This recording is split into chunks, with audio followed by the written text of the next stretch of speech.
Assalamualaikum warahmatullahi wabarakatuh. Masya Allah, ngelihat Mpok Atun baca surat kabar, pemirsa hikmah pantun, apa kabar? Ya Allah, melihat-lihat sampai ke Bengkulu. Semoga semuanya pada sehat selalu. Amin.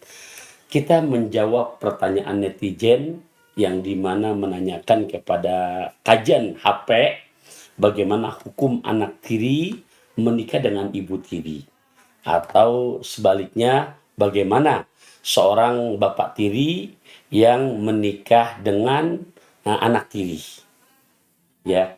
Nah, ini hanya beda ini aja. Kalau ibu tiri berarti dengan anak tiri, maksudnya berarti anak tirinya laki-laki. Nah, berarti sebaliknya tadi yang kedua, bapak tiri yang menikah dengan anak tiri, berarti di mana ibu tirinya mempunyai anak perempuan. Baik, dalam kesempatan yang singkat tapi insya Allah penuh manfaat, kita jawab. Pertama, berdasarkan Quran, surat keempat, juz keempat, ayat ke-22, yang dimana Allah sudah sejak 14 abad tahun yang lalu di dalam Al-Quran memberikan jawaban ini. Bismillahirrahmanirrahim. ولا تنكحوا ما نكح آباؤكم من النساء إلا ما قد سلف إنه كان فاحشة ومقتا وساء سبيلا.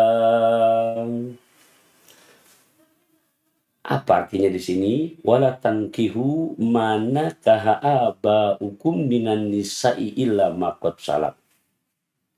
Dan janganlah kamu menikahi perempuan-perempuan yang telah dinikahi oleh ayahanda kamu, kecuali kejadian pada masa yang telah lampau, belum datangnya masa Islam. Sungguh perbuatan itu sangat keji dan dibenci oleh Allah dan seburuk-buruk jalan yang ditempuh. Jadi ayat ini menjelaskan di saat anak tiri menikah dengan ibu tiri dan di mana ibu tirinya telah dinikahi oleh ayahanda si anak, ya. Jadi bapaknya ini udah menikah dengan ibu tiri dan si bapak punya anak laki-laki. Nah, maka dari ayat ini menjelaskan jangan kamu nikahi perempuan-perempuan yang telah dinikahi oleh ayahanda kamu. Berarti ayat ini menjelaskan di mana tidak boleh menikah anak tiri dengan ibu tirinya. Jadi dengan pernikahan ayahandanya dengan ibu tirinya dan sudah bercampur dengan ibundanya, maka anak tiri secara nggak langsung menjadi mahram. Dulu sebelum Islam datang, memang masih ada yang seperti itu. Tapi di ujung ayat dijelaskan, sekiranya terjadi demikian, itu adalah seburuk-buruknya jalan. Berarti diharamkan. Nah, begitupun sebaliknya, di saat seorang bapak tiri yang dimana menikah. Jadi seorang duda menikah, atau mungkin seorang jejaka yang dinikahi adalah seorang janda. Dan jandanya ini punya anak perempuan. Nah, tadi kan berarti anak tiri yang menikah dengan istri si bapak. Itu sudah jelas hukumnya. Nah, sekarang seorang bapak, baik itu duda maupun jejaka yang menikah dengan janda. Dan jandanya ini mempunyai anak perempuan. Bagaimana seorang duda ini atau jejaka yang akhirnya menikahi anak tirinya atau anak perempuannya ini dari istrinya. Nah, di sini secara terperinci pada ayat ke-23-nya dijelaskan, ini ayat menjelaskan tentang mahram. Nah, siapa-siapa saja yang disebut mahram, di sini saya bacakan dalilnya di surat keempat juz keempat pada bagian ayat ke-23. Ini langsung masuk kepada poin. Bismillahirrahmanirrahim. Waroba ibukumul lati fi hujurikum min nisaikumul lati dakhaltum bihin. Fa illam takunu dakhaltum bihinna fala junaha alaikum. Dan seorang bapak tiri, baik dia duda maupun jejaka, yang menikah dengan seorang janda yang punya anak perempuan.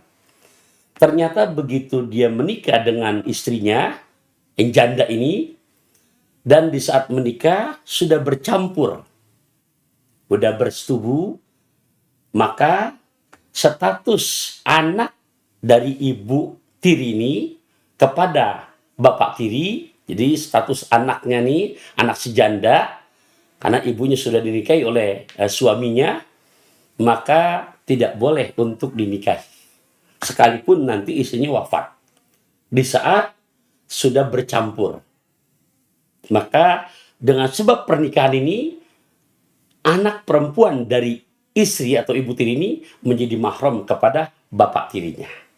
Tapi disebutkan, ya, fa illam takunu dakhaltum bihina fala junaha alaikum. Akan tetapi kalau belum dukhul, belum bercampur, boleh. Ternyata begitu nikah seorang jejaka atau seorang duda dengan janda yang punya anak perempuan, dan begitu nikah contoh jam 10 pagi. Ternyata kita tidak tahu, di luar rencana, belum bercampur, belum masuk kamar. 10:30 terjadi perceraian. Firaq. Berarti belum bercampur nih antara si pengantin baru laki-laki, baik itu duda maupun jejaka, dengan istrinya yang janda, udah cerai. Nah, di saat belum bercampur, entah berjalannya waktu, ternyata mantan suami daripada ibunya menikahi anak tirinya. Nah, itu diperbolehkan. Ya Allah, lewat kajian yang singkat ini, betul-betul mudah-mudahan selalu membawa hikmah yang penuh manfaat dan maslahat. Nah, tadi minta maaf ya kalau penjelasannya, karena memang pemahaman fikih harus betul-betul perlahan-lahan supaya mudah untuk dipahami. Makan lesehan, ngajak suami, mudah-mudahan betul-betul bisa dipahami. Akhirul kalam, wassalamualaikum warahmatullahi wabarakatuh.